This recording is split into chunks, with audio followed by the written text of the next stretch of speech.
ജാതി മത ഭേദമന്യേ ഏത് പ്രോഗ്രാമിന് സാറിനെ ക്ഷണിച്ചാലും സാറ് എത്തുന്നതാണ്.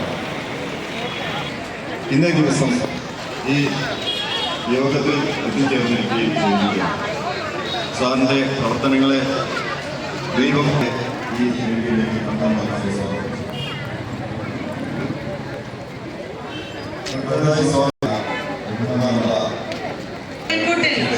ലോകരക്ഷിതാവായി ഉണ്ണിയേശു പിറന്നു. അതിന്റെ ഓർമ്മ പുതുക്കുന്ന ഫോൺ നമ്പരും എഴുതി ബമ്പർ സമ്മാനത്തിന്റെ ബോക്സിലേക്ക് ഇട്ടാൽ റീലെ നറുക്കെടുപ്പ് കഴിഞ്ഞതിന് ശേഷം ബമ്പർ സമ്മാനത്തിന്റെ നറുക്കെടുപ്പ് നടക്കുന്നതാണ്.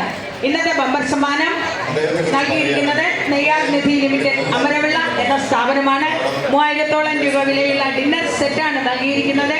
നെയ്യാർ നിധി ലിമിറ്റഡിന്റെ അമരവിള CSI സഭയുടെ ഫസ്റ്റ് കമ്മിറ്റിയുടെ പേരിലുള്ള നന്ദി അറിയിക്കുന്നു. ഈ മനോഹര ദൃശ്യങ്ങൾ കാണുന്നതിന് അമരവിള സഭയുടെ കവാടത്തിലൂടെ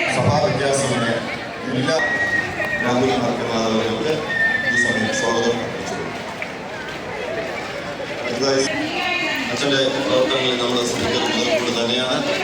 അച്ഛൻ്റെ പ്രവർത്തനങ്ങളെ കൂടുതലായി ദൈവം ശക്തീകരിക്കട്ടെ, ബലപ്പെടുത്തട്ടെ, ഇനിയും അധികമായി സഭയ്ക്ക് പ്രയോജനം ചെയ്യട്ടെ എന്ന് ആശംസിക്കുന്നുണ്ട്. അച്ഛനെയും ഈ വേദിയിലേക്ക് സ്വാഗതം. ഈ നാളുകളുടെ ഇൻചാർജായി പ്രവർത്തിക്കുന്നത് അച്ഛൻ്റെ അസാന്നിധ്യത്തിൽ അച്ഛനെയും സ്വാഗതം ചെയ്യുന്നു. കൂടാതെ സഭാ സെക്രട്ടറി സഭയിലെ നമ്മുടെ എല്ലാ പ്രവർത്തനങ്ങൾക്കും നമ്മളോടൊപ്പം സഹകരിക്കുന്ന ഒരു വ്യക്തിയാണ്.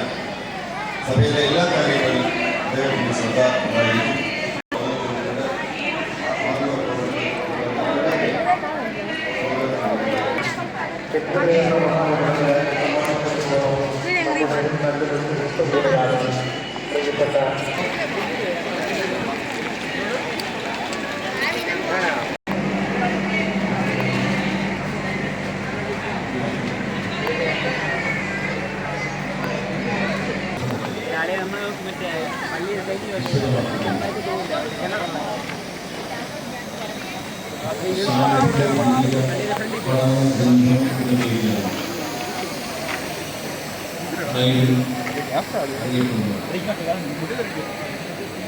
എത്രമാത്രം സാമൂഹ്യ ജീവിതത്തിൻ്റെ സമഗ്ര പഠനത്തിന് ആവശ്യമായ ഒരു ഗ്രന്ഥം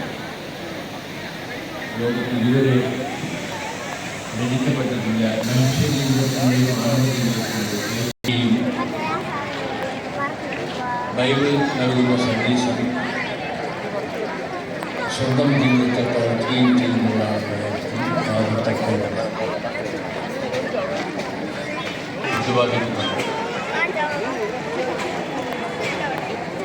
ഈ ലോകത്തെ സൃഷ്ടിച്ചു മനുഷ്യൻ ഒരു ഘട്ടം കഴിയും നേരിടുകയും മനുഷ്യജീവിതത്തിൽ ഒരുപാട് വിഷമതകളും കടന്നു വരികയും ചെയ്യുക. മനുഷ്യജീവിതത്തിൽ മാറ്റം വരുത്താൻ ഇടവന്നപ്പോൾ സാമൂഹ്യ ജീവിതം എന്താണെന്ന്, നന്മ എങ്ങനെയാണ് മനുഷ്യജീവിതത്തിൽ കടന്നു വരുന്നതെന്ന് ബൈബിൾ ഉപദേശങ്ങളെല്ലാം ബൈബിൾ വിശുദ്ധമാണ്. നമ്മുടെ ജീവിതത്തിലുണ്ടാകുന്ന ദുഃഖങ്ങൾ, പ്രയാസങ്ങൾ, ദോഷങ്ങൾ, ആധിപത്യം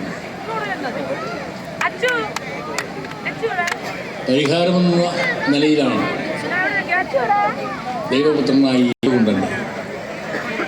കാലിത്തൊഴുത്തിൽ തന്നെ യേശു കാത്തിരിക്കുകയാണ്.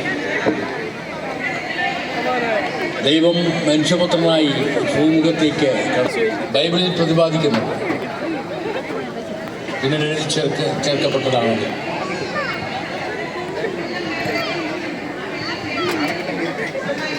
ബൈബിൾ പറയുന്നത് ലോകത്തിൻ്റെ ഉൽപ്പത്തിയിൽ ജലം നിറഞ്ഞിരുന്നിടത്ത് രണ്ട് വിധാനങ്ങളായി ഒന്ന് ആകാശമായി ഒന്ന് സമുദ്രമായി. ആ സമുദ്രത്തിലൂടെ യേശുക്രിസ്തു നടന്നു എന്ന രേഖകളിലൂടെ നമ്മൾ വായിച്ചു. യേശുക്രിസ്തു സമാധാനത്തിനു വേണ്ടിയും ഐശ്വര്യത്തിനു വേണ്ടിയും സൗഹാർദ്ദത്തിനും വേണ്ടി നിലകൊണ്ട ഒരു ദൈവപുത്രനായിരുന്നു. സമുദ്രത്തിലൂടെ നടക്കുമായിരുന്നു. രോഗികൾക്ക് ആവശ്യമായ ചികിത്സയും രോഗം വിമുക്തമാക്കാനുള്ള ഇടപെടലുകൾ നടത്തുമായിരുന്നു. മനുഷ്യന്റെ നന്മയെ മാത്രം പ്രതീക്ഷിച്ചിരുന്ന യേശുക്രിസ്തു മനുഷ്യ നന്മയെ മാത്രം ലക്ഷ്യം വെച്ചുകൊണ്ട്